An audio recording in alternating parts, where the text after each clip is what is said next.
Wala pang pinal na desisyon kung saang komite sa Senado ikakasa ang hiwalay na investigasyon kaugnay sa kampanya kontra droga ng Administrasyong Duterte.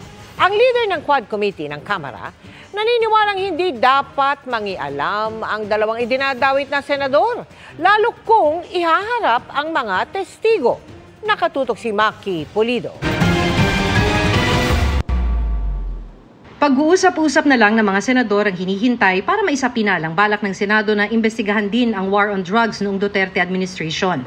Una nang inalmahan ang resolusyong inihain ng dalawang isinasangkot sa issue na sina Senator Bato de la Rosa at Senator Bongo na pangunahan ng Senate Committee on Dangerous Drugs ni Senador Bato ang investigasyon.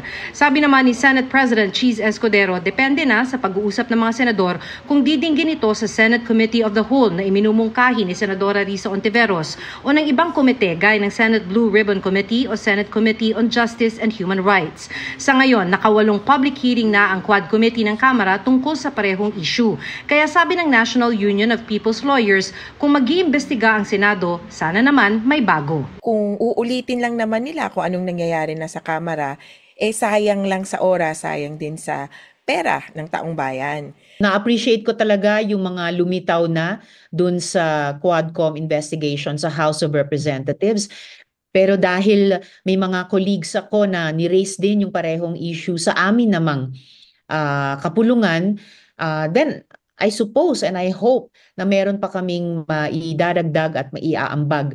Pero kaya bang isa lang sa grilling ng mga senador ang kapwa nila senador? Para kay Surigao Representative Ace Barbers, overall chair ng Quad Committee, baka dyan pa mahirapan ang investigasyon ng Senado lalo na kung ang sasalang ay mga testigong idinadawit sina Go at De La Rosa. Kaya dapat daw hindi maging bahagi ang dalawang senador kung magka-investigasyon sa Senado. The logical thing to do really is for them to recuse themselves or at least not participate during the time that testimonies of witnesses accusing them will crop up. But at the same time, dapat bigyan din sila ng opportunity na masagot din naman yun. Tingin ni Senator Risa Ontiveros, isa yan sa maaaring gawin ng mga kapwa niya senador. Yan naman po ay bukas na option din sa bawat isa at may mutual respect naman kami as colleagues at may presumption of regularity. Hinihingi pa namin ng mga pahayag ni na Senador Go at De La Rosa kaugnay nito.